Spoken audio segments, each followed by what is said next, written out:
पंथामनुचरेम सूर्य चंद्रमसा विव पुनर्दधता घ्नता जानता संगमे मही।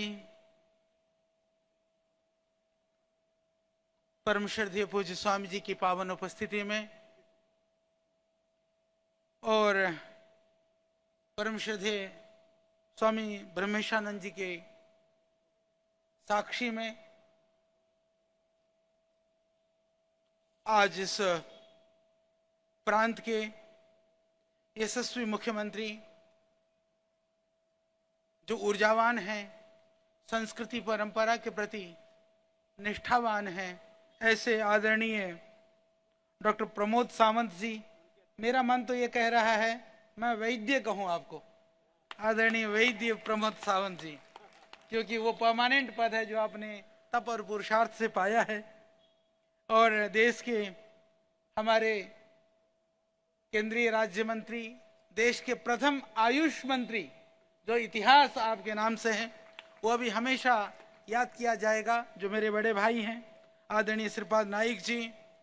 और मैं देख रहा हूँ हमारे सामने भी पर्यटन मंत्री जी भी बैठे हुए हैं और अनेक सम्मानित महानुभाव सामने हैं।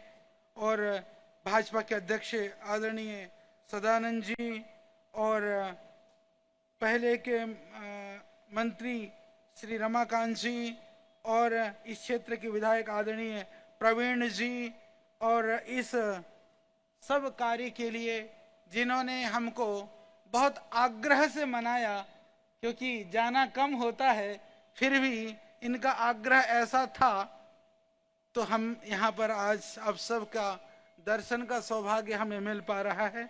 ऐसे आदरणीय श्री किरण ठाकुर जी और आदरणीय बहन सई ठाकुर जी और सभी ठाकुर परिवार और लोकमान्य सोसाइटी से लगे हुए सभी कर्मयोगी भाई बहन और आदरणीय बहन नीचे आदरणीय सम्मानीय बहन ब्राह्मी देवी जी और हमारे पतंजलि योग समिति के सभी हमारे पूज्य संतगण, हमारे सभी कार्यकर्ता, कर्मठ तपस्वी हमारे भाई बहन और सभी उपस्थित सम्मानित प्रतिष्ठित बंधु भगिनी, यह सम्मान मुझे कर्तव्य का बोध कराता है। जो कुछ है यह तो श्रद्धेय स्वामी जी के तप और पुरुषार्थ का परिणाम है। हमारी भूमिका तो मात्र एक सहयोगी की है। मैं तो भगवान से यही प्रार्थना करता हूं कि प्रभु, यदि सहयोगियों की गणना में कहीं नाम हो तो एक उदाहरण के रूप में वह कुछ मैं कर सकूं। जीवन में जिस परंपरा का निर्वहन हम कर रहे हैं, योग आयुर्वेद की, उस परंपरा के बहुत बड़े बड़े ऋषि महर्षि तपस्वी संत महात्मा हुए। हम उनके समक्ष अपनी कहीं पर भी दूर दूर तक भी तुलना नहीं पाते।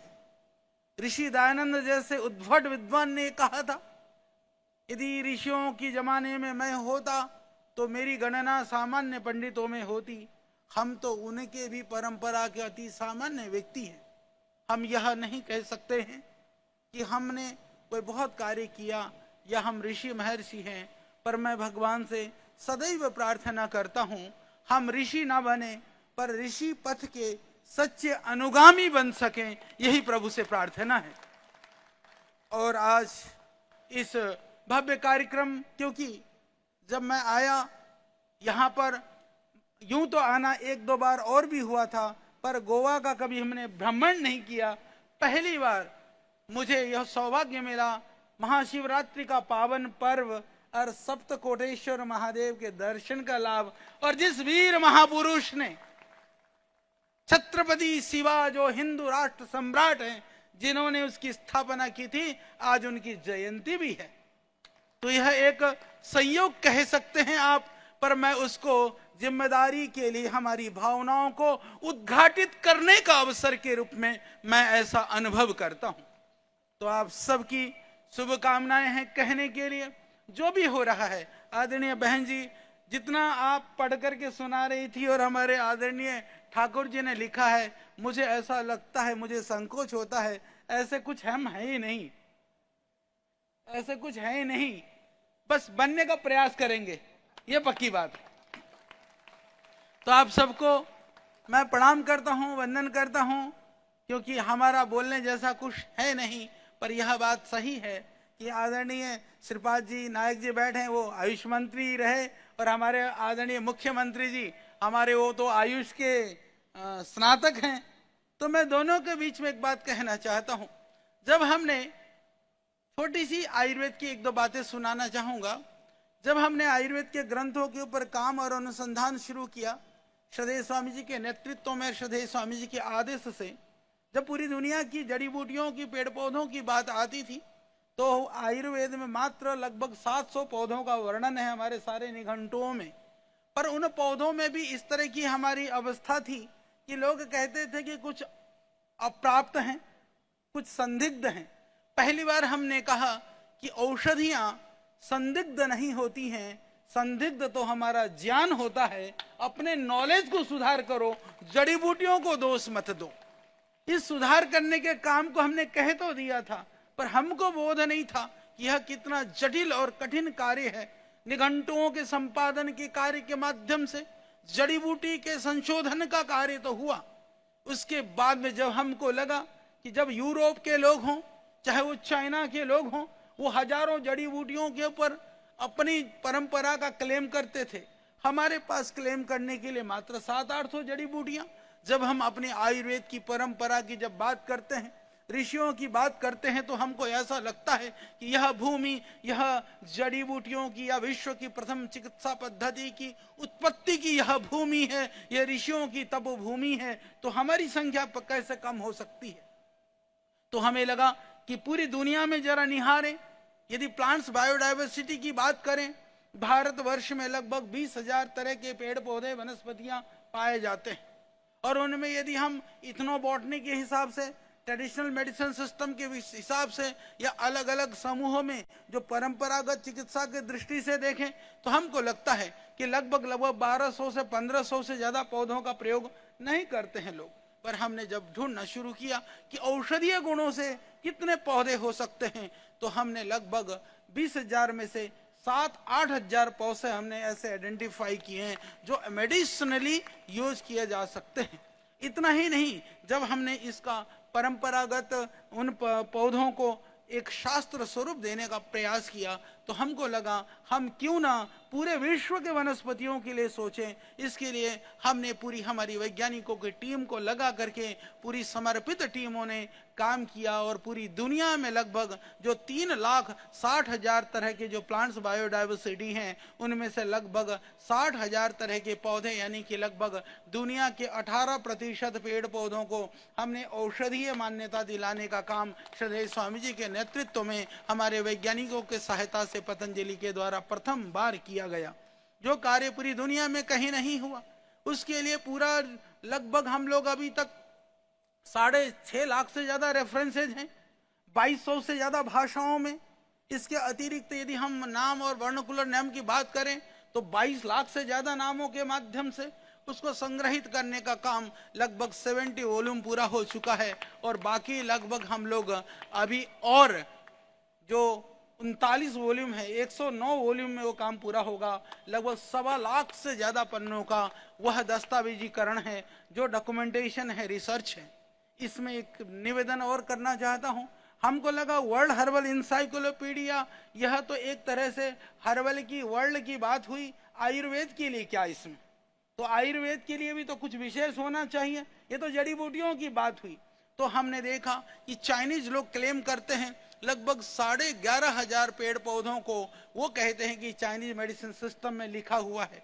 तो हमने अपने विद्वानों की टीम के माध्यम से, क्योंकि यह सब कार्य टीम के एक समूह का कार्य है, हम लोगों ने कार्य शुरू किया, और मुझे ये कहते हुए प्रसन्नता है कि लगभग 21,000 पौधों की लिस्ट हमने तैयार करके शास्त्र रचना का कार्य संस्कृत में, जैसे हमारे पुराने आयुर्वेद के ग्रंथों में लिखा हुआ है, उसी तरह से श्लोक बना करके लिखने का कार्य भी एक बड़े स्तर पर हो चुका है। और लगभग आदरणीय मुख्यमंत्री जी को पता है, हमारे यहाँ कहा जाता पहले ब्राह्म संहिता थी जो आयुर्वेद के 1 लाख श्लोकों का ग्रंथ था, ऐसा कहा जाता है। मुझे इस बात को कहते हुए बड़ी प्रसन्नता है कि जिस दिन यह ग्रंथ तैयार हो जाएगा, विश्व वनस्पति जो संहिता है वह लगभग 2.25 लाख श्लोकों का यह ग्रंथ पूरा होगा, वह भी शीघ्र ही पूर्ण होगा।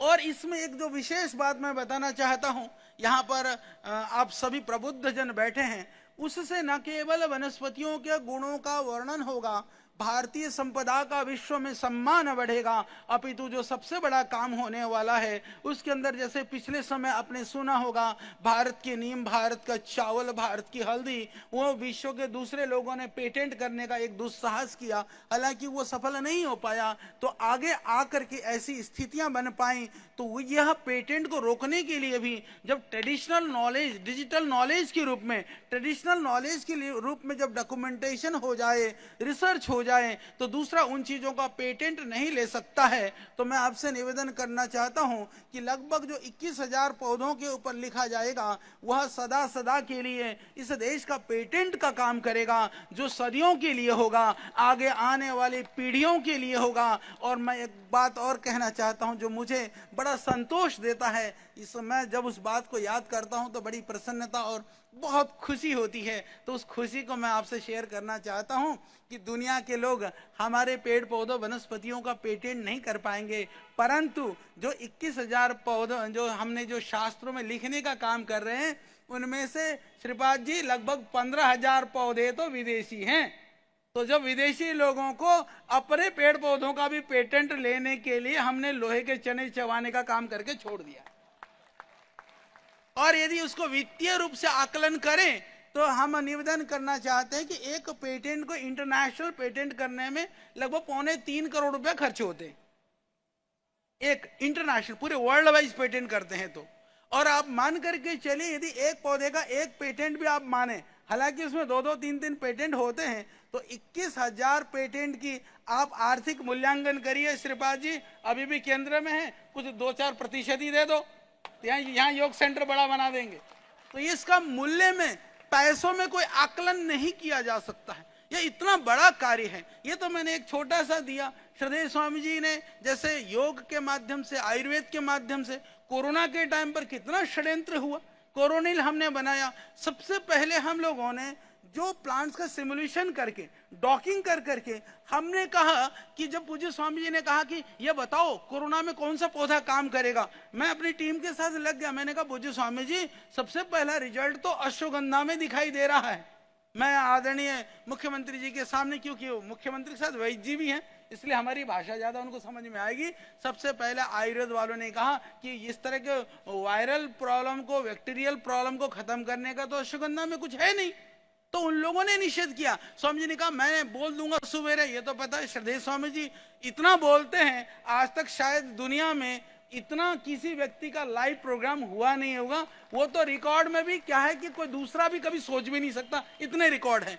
हर रोज नई चीजें, नया ज्ञान, नई विधाएं, नए उपाय। मैंने कहा महाराज जी आप कह दो धड़ल्ले से, तो हमने कहा। तो बाद में आयुष मंत्रालय में भी कोरोना के औषधि के प्रोटोकॉल के अंदर अश्वगंधा को प्राथमिकता के रूप में रखा। उसके पीछे मात्र कोई संस्था थी तो वो पतंजलि थी।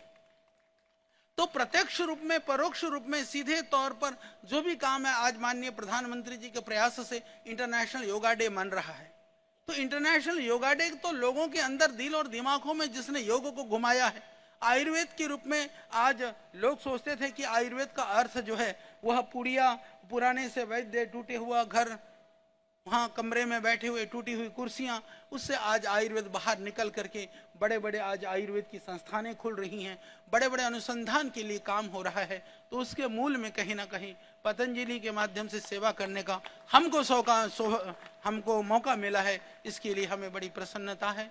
तो एक शास्त्रों की रचना की बात हो, चाहे एविडेंस बेस्ड मेडिसिन की बात हो, एविडेंस बेस्ड मेडिसिन के रूप में आयुर्वेद को पहली बार दुनिया में स्थापित करने का कार्य भी पतंजलि ने ही किया है। वह बहुत बड़ा आगे पहुंच चुका है, क्योंकि डोज डिपेंडेंट मैनर जो है वो बहुत महत्वपूर्ण है कि कितनी औषधि किस मात्रा में देने पर काम करती है। क्योंकि प्राचीन काल में हमारे लोगों की शारीरिक क्षमताएं अलग थी, उस समय की अवस्था के हिसाब से औषधियों के और रोगों की अवस्थाएं अलग थी। इसी तरह से आयुर्वेद में लोग कहते हैं कि डायग्नोसिस के लिए, निदान के लिए कोई इस तरह का नवीन कोई अनुसंधान नहीं है। मैं आपके माध्यम से आज यह भी जानकारी देना चाहता हूं कि पतंजलि के माध्यम से हमने नूतन निदान ग्रंथ की रचना करी है। लगभग 123 बीमारियां ऐसी हैं जो आयुर्वेद के ग्रंथों में वर्णन नहीं है, उनको भी हमने अभी नए रोगों को भी समाहित करके, और आज के दिन में लगभग 4500 श्लोकों में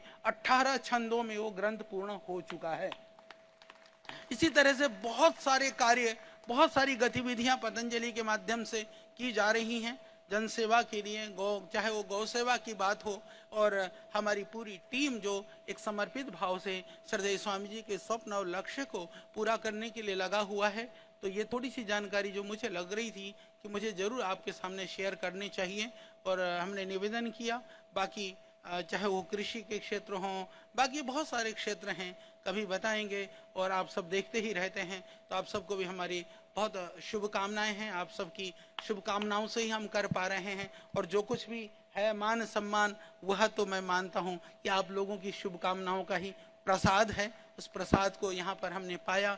तो अभी श्रद्धेय स्वामी जी से मैंने सहमति भी ले ली है। आपने ये बड़ी सी राशि, ये छोटी राशि नहीं है, क्योंकि आदरणीय ठाकुर जी इतने बैठने में बहुत सरलता से, पर इनका दिल बहुत ही संवेदनशील है, बहुत भावना से सोचते हैं देश के लिए, लोगों के लिए। इसलिए इनकी जो कोऑपरेटिव भी है वो बहुत बढ़िया काम करती है। पर श्रीपाद जी, हम कुछ चीज़ों में हम कॉमन है, मैं बता देता हूँ।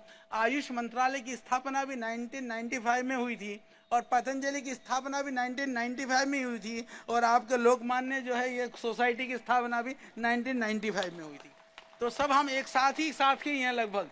तो इसीलिए आप सबको भी प्रणाम, नमस्कार। और जो आपने 10 लाख रुपया दिया है, क्योंकि हमारे यहाँ पर गोवा में सबसे सुंदर गौ सेवा का कार्य, बाकी तो संगठन होगा ही होगा, हमारे भाई लोग कर रहे हैं। तो वो 10 लाख रुपया पूज्य स्वामी जी की तो बहुत दिलेर हैं, उन्होंने कहा और भी चढ़ा देना, उसमें 5 लाख रुपया और अपनी ओर से डाल करके 15 लाख रुपए की विनम्र राशि हमारी गौ मैया के लिए। और माननीय मुख्यमंत्री जी, मैं एक निवेदन आपको, प्रशंसा के लिए नहीं, मैंने देश की बहुत सारी गौशालाओं को देखा है, जो इस तरह की जो गौशालाएं होती है जहां से सड़कों से गाय को ला करके जाया जाता है। मैं आपको कहूं कि पतंजलि की गायों से भी कम स्वस्थ नहीं है, उससे ज्यादा ही स्वस्थ होंगे। अपनी इतनी सेवा करिए गायों की, आप करते रहिए। एक उदाहरण है गोवा की गौशाला, देश के लिए जहां भी गौशालाएं चल रही हैं, उन गौशाला चलाने वालों के लिए वह एक उदाहरण है। हमें गर्व है ऐसे कर्मयोगी भाई बहनों पर, जो रात दिन एक कर करके इस सेवा कार्य में लगे हुए हैं। बहुत बहुत धन्यवाद। भारत माता की वंदे